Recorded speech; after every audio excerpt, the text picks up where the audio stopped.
বিসমিল্লাহির রহমানির রহিম। খুবই মর্মাহত কণ্ঠে বলতে হয়, মানুষের যে অপমৃত্যু, সেই অপমৃত্যুটা খুবই ভয়ানক এবং আমাকে খুব মর্মাহত করে।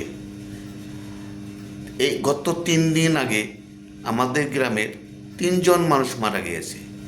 বিশেষ করে আমার যে বয়সে অনেক ছোট, আমারই ছোট ভাই, গ্রামের ছোট ভাই শোয়েব মল্লিক, সে শোয়েব মল্লিক রোড অ্যাক্সিডেন্টে অপমৃত্যু হয়েছে।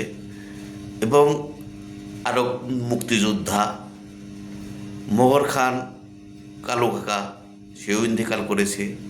আমাদের গ্রামের এক মহিলা মুরব্বী, সেও ইন্তেকাল করেছে।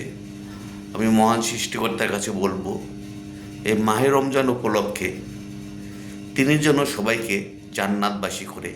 আর বয়স হবে, মারা যাবে, এটাই স্বাভাবিক।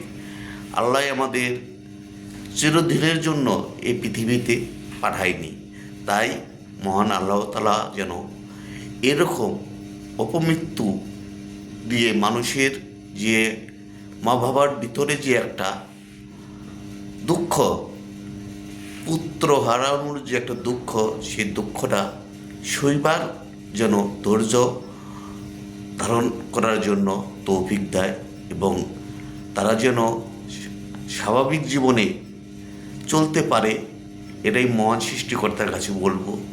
আর এরকম অপমৃত্যুটা যেন কারো ফ্যামিলিতে সহজে না হয়, তাই মহান আল্লাহ তাআলার কাছে বলবো, মাহে রমজান উপলক্ষে এই 3জন ব্যক্তিকে পরপারে জান্নাত দান করবেন এবং তাদের ভুল ত্রুটি ক্ষমা মার্জনা করে পরপারে যেন শান্তিতে থাকতে পারে, এই প্রত্যাশা রেখে আমি সাকান্দা বক্সি ফেসবুক পেজ থেকে বিদায় নিচ্ছি।